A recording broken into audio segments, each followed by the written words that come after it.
Hello, English 1 students. Welcome back to class. So, you have your research paper finished. You're now ready to begin the last book of English 1. So the good news is, you're almost through.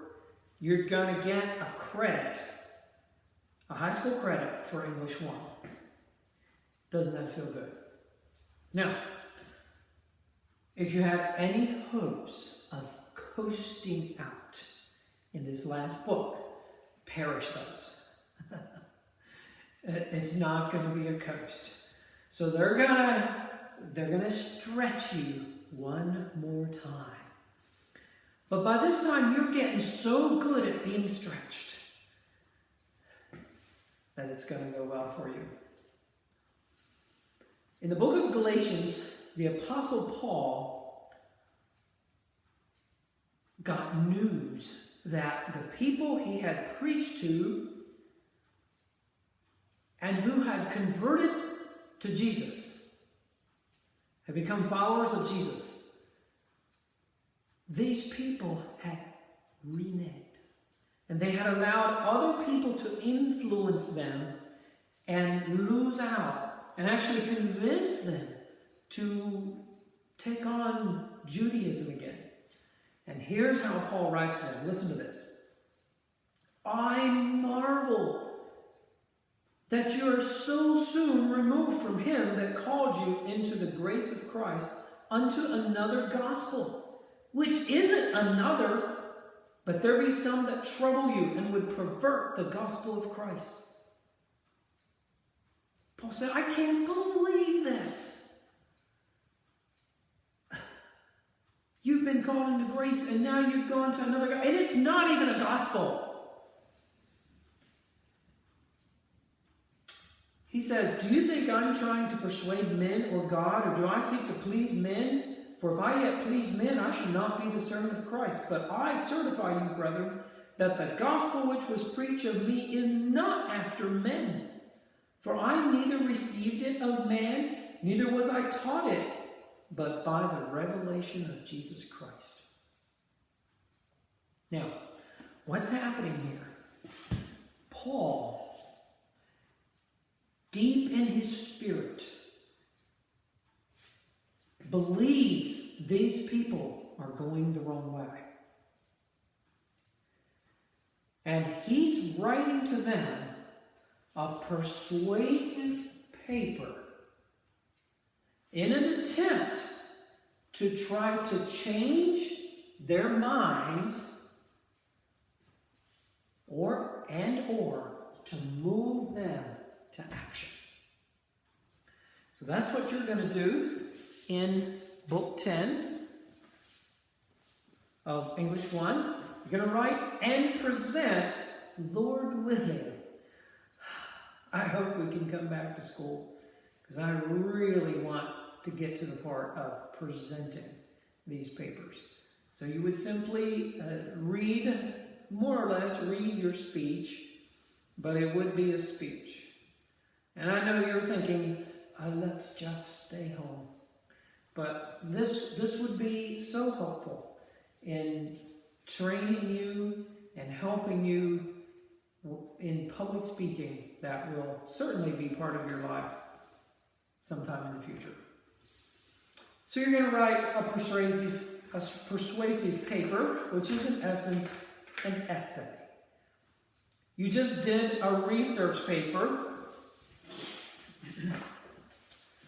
A research paper looks at the facts and says what happened. Your job was simply to report what happened. You were, in a sense, the historian. You were telling us what happened, how it happened, how it works, perhaps if you did a more scientific type research paper.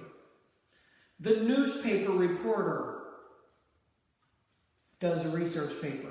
He reports what happened.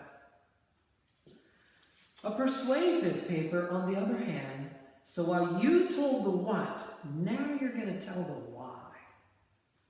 And you're going to give the logic behind it. And you want to have a topic that you believe in. And it's either something you're concerned about or something you deeply believe in, and you want to set about in your paper to change other people's beliefs about this issue if you think theirs is wrong, or perhaps it's simply to move people to action who've never thought about it. There are many, many things that we don't have good understanding on, and we would change if we would simply know better. For example, years ago, smoking was considered an innocent habit. And then, suddenly, and with time, people become aware that this isn't so good. And today we have lots of good teaching, and many people have spoken persuasively to help us understand this is not a good idea to smoke. And so that's what you're going to do. You're going to pick a topic, and you're going to pick something that you believe in deeply, and you're going to try to persuade others. Well, let's get to the nuts and bolts of it. So turn to page 6, and you have the assignment requirements. So let's just talk about those very, very briefly. You can read it just as well as I'm saying it. So number 1, you're going to research and write a 3-page paper about an issue. Now, I just said this is different than a research paper. The person who writes an essay needs to know how to research. So there's a reason you did research paper first. They're not quite the same thing, but they're intertwined. So the essayist does research. He's simply doing his homework well so he can present his persuasive point of view. Complete at least 20 note cards, an outline, a rough draft, a final draft, and a bibliography. Old stuff. You know how to do all that. Final paper must be typed, and it will be due in lesson 11. And by the way, the time to have this due, let me see, I thought I wrote it down somewhere. But anyway, I think it is April 28th. Well, not very organized. Let me get my phone here. So yes, yes, April 28th. Tuesday, April 28th is when this needs to be completed. Now, I hope we're back in school by then. Probably won't be, but we'll figure something out. But anyway, you're going to be aiming for that date. And then you will also give a speech and present that in that time frame as well. Again, if we can be back in school. You may need to give the speech via video, like all of us are doing. I don't know. You be thinking about that. I'll think about it. Okay, so there's one more thing that you want to start thinking about. Visual aids. So depending what you're talking about, a visual aid is very helpful, and it can be persuasive. So if you want to talk about starvation in an African country and you're trying to stir people to action, you're going to want some pictures to give that some weight. And many other things that if you want to stir emotion, you need some pictures. Now, perhaps you want to show a trend. You may want to have a graph to show what's happening. So here's the way it was 40 years ago. Now here's where we are 10 years ago. Here's where we are today. Look at the jump. If nothing's done, where are we going to be in 20 years? You know, it's that kind of thing that persuades people. See, when we hear it is one thing, but when we hear it and see it, it leaves more of an impact.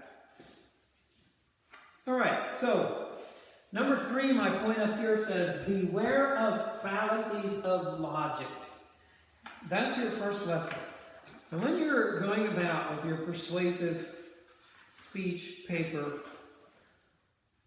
there's the temptation to use sometimes your own opinion and to use ideas that you may have heard that really, so while they can sound convincing, they can sound good on the surface, when you start to dig, or if others who know start to dig on them, it isn't true. So, and anything, a line of reasoning that seems believable but it's really based on false argument is a fallacy. So that's what we're going to look at on lesson 1. So starting at page 1, they're just going to point out some of the common fallacies that you can fall prey to, either if you're the reader or in this case, you're the writer and presenter. So first of all, you have subjective thinking. Subjective thinking has to do with when you believe something so strongly, well, it just has to do with you want something to be true. And they give the illustration of a person who wants evolution to be true, and so he makes the evidence seem to fit it. And there can be all kinds of stuff like that. If you really want it to be true, you can slant it to make it look true. And that's something we should always be aware about. So when you're writing, when you're speaking, what do I want? And we should always be suspicious that when I want something pretty badly, I will tend to not give the issue fair treatment. I will tend to lean it toward my view. So you want to be careful about that. You want to be analytical. You want to shoot straight and think. You want to approach a subject with an open mind, a willingness to learn what the truth. So we want to be pursuers of the truth. And you see, your presentation will have so much more weight if the audience senses that not only does this man believe in it, but he checked it out. And he opened it, he looked at it from all angles, and he considered the possibility of another way of looking at this. And, you know, when you start thinking, yeah, but what if you're about ready to give your argument, and then he covers it. Oh, so he thought about that one too.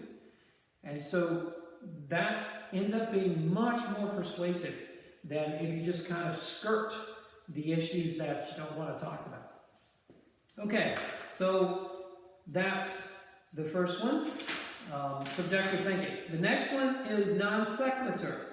And that's simply using a logic that because of this, it must mean this, which isn't necessarily the truth. You're putting things together that really don't follow each other, that don't go together. Jonathan always gets A's on his tests. He must be the teacher's pet. So you concoct that logic in your imagination. You haven't investigated. You really have other evidence. You haven't asked good questions. So that's non sequitur.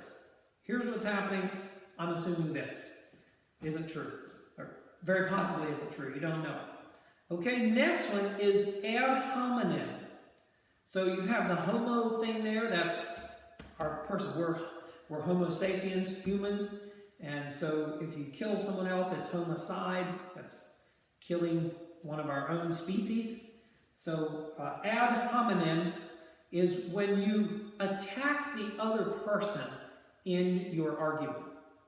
And so you don't necessarily just use facts, but you get emotional about it. And if someone is wanting to charge you with something, and this happens in the news, if so you're saying this, yeah, but you're this, and this is no worse than, and what do you have to say after all? Well, that doesn't answer anything.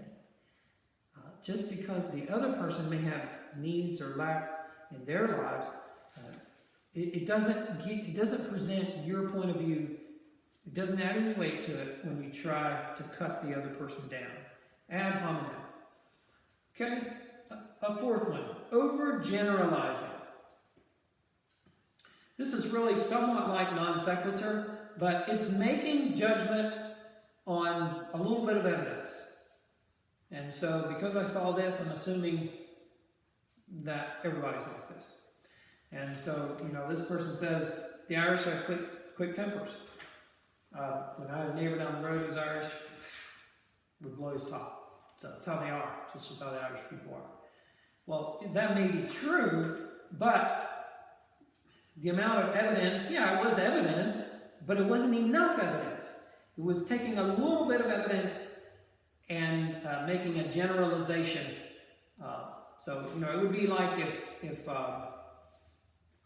someone would meet one of you girls that are wearing a covering. So let's say you travel to Europe and someone would meet you and they'd say, oh, all American ladies veil their head. Well, be very far from the truth. So that's the idea. Okay, overgeneralizing. Next is appeal to majority. So you're simply saying, you're drawing conclusions, you're making decisions based on what you think most people are saying or doing. So most people seem to be saying that must be how it is. Well, that's a really lazy way to try to draw conclusions. It's not scholarly at all, and it isn't safe. So it's definitely not accurate. False alternative. It's when you present an argument with this either-or approach. So if this doesn't happen, then here's what's going to happen. If we don't introduce so-and-so into our church, we're going to lose all of our youth. Yeah. Either-or. What you're doing is you're tightening the argument down to that there are no other ways of looking at it, there are no other options. And so that's the false alternative. And it's inaccurate, it's a fallacy. It isn't true that there are other things to consider and other possibilities that may be causing the youth to leave. Or the possibility that even this new idea may not change anything at all. So it's this either-or approach that isn't considering the large, broader issue. Need to get my water.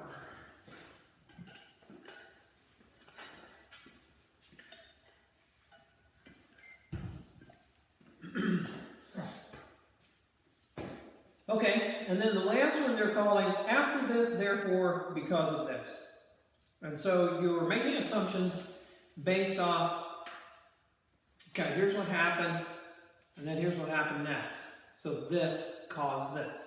And so they give the illustration. So the new governor took office 6 months ago, and gas prices have gone up 30%. So he's at fault.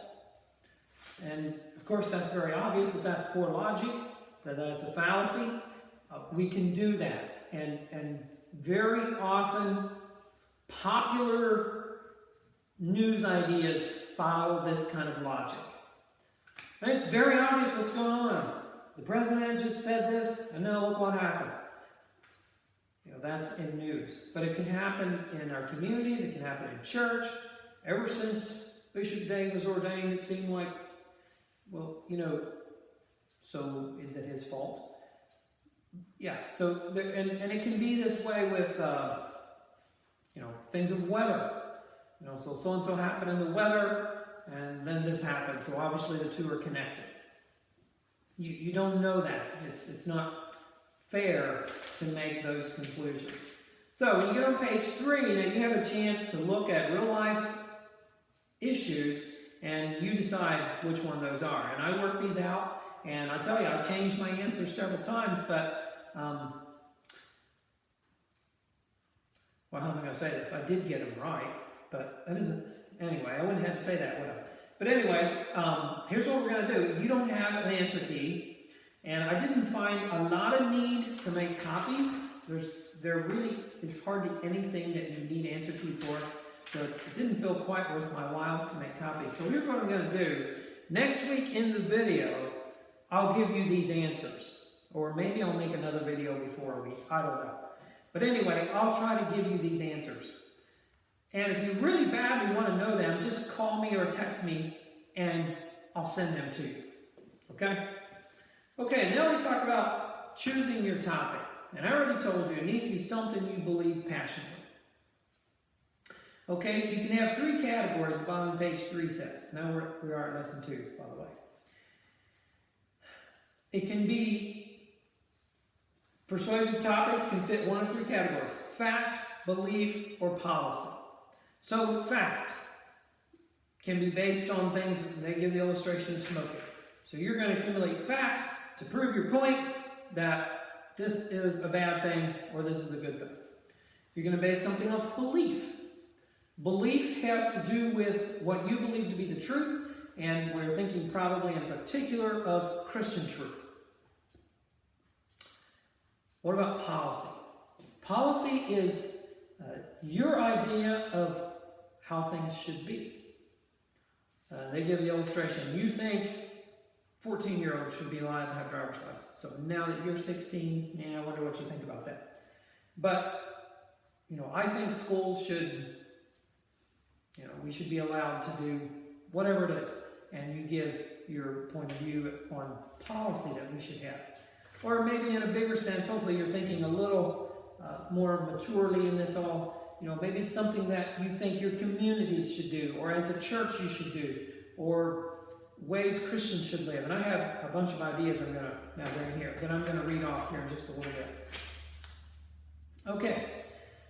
You would need to consider your audience when you give a persuasive talk. So if you're talking about the goodness of God, and you're talking to people who have never heard of God before, you would say it differently than if you were presenting it to your church. And so that's a thing to think about. But for the practical purpose of writing this paper, our school classmates will be our audience. Okay, so we're going to brainstorm. All right, well, you can grab your pencil and write my ideas down. And my ideas are mainly there just to stimulate your thinking. You're welcome to use any of them. You're welcome to alter them, change them, anything. And you don't have to acknowledge it. You don't have to put in your bibliography that you got this from this way. So that's fine. This is public domain, okay? So maybe it's common knowledge so that you all know it, so it's not necessary to cite that. Anyway, if I were writing a paper, here would be some things I would write about. I think Christians should know more about their history. And that's important to me, so I would write a paper about that. Another thing that's important to me that's related to this is I think we should have a better understanding of our tradition, that is, why we do the things we do in our churches before we make any changes from that. So we should never look at an issue and decide to change it until we understand very, very clearly why it's there. So I would write a paper about that. Something I feel deeply about. The kind of work you do in life should be viewed as a mission. I would write a paper about that. Here's another one that I think deeply about. Most Christians don't see the depth of meaning that the Lord's Supper has. I would write a paper about what the Lord's Supper really means. Here's another one. It is inconsistent for a Christian. Now, let me restate that. Flying an American flag is inconsistent with non-resistance. I would write a paper about that. All right, so here are just a bunch of others. I don't know, these aren't all things I would have strong feelings about. They're just hot topics that maybe you would think about. So I'm just wanting to stir your imagination, your thinking. So, I'm involved in farming. So there's this big thing about factory farms. Do factory farms mistreat their animals? Are factory farms the cause for pandemics? Both of those are opinions that are held in our world, by the way. Does coal mining hurt the environment? You could get controversial in Christian thoughts. So, should girls wear a veiling before they're a Christian? Should a Christian vote? Should government utilize capital punishment? You could talk about eschatology. That one can be controversial. Okay, one that no one would really disagree with, but if you feel really strongly about this kind of thing and you would want to move people to action, you could have one, the value of Bible memorization. So nobody's going to disagree with you that isn't valuable. But, if you have really seen that it stimulates your mind, you're going to be better able to make decisions, and you can have a whole line and give us some factual data to back it up, how that Bible memorization can just really transform your life. That kind of thing. Every family should have a pet. An opinion that you can back up. Eating meals together makes a family stronger. How about this one? Taking the argument that computer games are addictive and weaken your mind. Maybe you would take the opposite stance. Computer games can stimulate your mind. How about this one? Should Christians be Social Security exempt? I'm giving you some tough issues. How about this? Is social drinking okay for a Christian? Should dating couples practice hands-off in their courtship? Ooh. How important is a Christian education? So what I mean by that is the Christian school versus public school. Is that important? Should Christians have a savings account?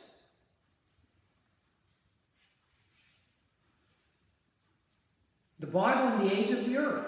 Maybe some of you are into science and you'd like to get into that discussion. Why all girls should learn to sew. Just making a statement. If you happen to believe that, how can you argue it? Is global warming real? Asking a question, or you take a position on it. How about this? Is solar energy a good thing? Diesel engines are superior to gasoline. Are GMOs ethical? Genetically modified organism. Back to dating again. Does casual dating have benefits? Or you could flip-flop. You could say the dangers of casual dating if you take that position. Okay? Yeah, okay, so now I mentioned GMOs. And I was just going to tell you about something that sort of stirred me up recently. So my wife gets this ladies magazine, and there was this lady who very passionately wrote a persuasive article about the current health problems with American food. And she was really trouncing GMOs. And she was giving some of her speculations, because it's really not known how they harm you, but she was speculating on how if some foreign plant or animal gene is put into this grain and then we eat it, we probably can't digest it well. And that was speculation.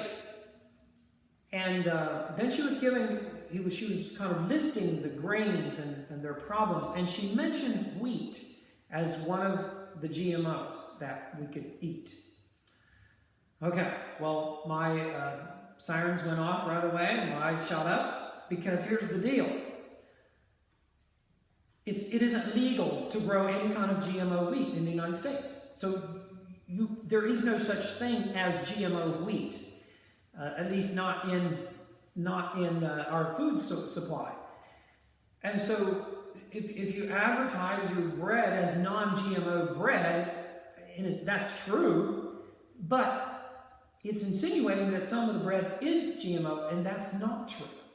And so this lady had inaccuracies in her argument, very serious inaccuracy. And, it really, for me, it really took the wind out of her whole argument. So anyway, here's what I'm saying. This is why you have to do your homework. You really need to know what you're saying. Now, given there are aspects of what you're going to say that are your opinions, but make sure they're well thought out. And make sure you have something to stand on. It's not just, I feel like, because I want it to be this way. All right? That's so important. All right, so you'll need to do your research. Just read over your lessons carefully to give some ideas. If you go over to page 7, it gives you some things to consider. What are the needs of your audience? If your audience already has a general understanding of what you're talking about, don't bore them with the obvious. But if they're not so familiar, then perhaps you need to give some details. There are some topics that we all kind of know, the more obvious details. There are others that the details are really interesting because we didn't know that. Then you have thinking about what the opposition might say. So if you have someone who's going to take a different view, you need to think through what they're likely to think about. And you should address that in your paper. You should at least study it and address that in your paper. And number 3, is your information relevant and verifiable? And that's kind of back to, is it accurate? Can you stand on what you are saying? Okay, I think that's about enough to get you going. And we'll try to keep up with you and get back with you. Feel free to call if you have questions. I'd love to talk to you about this. I wish so much we could sit together and discuss these kinds of things together because I think it'd be so helpful. So God bless you as you work on it, and thanks for your attention.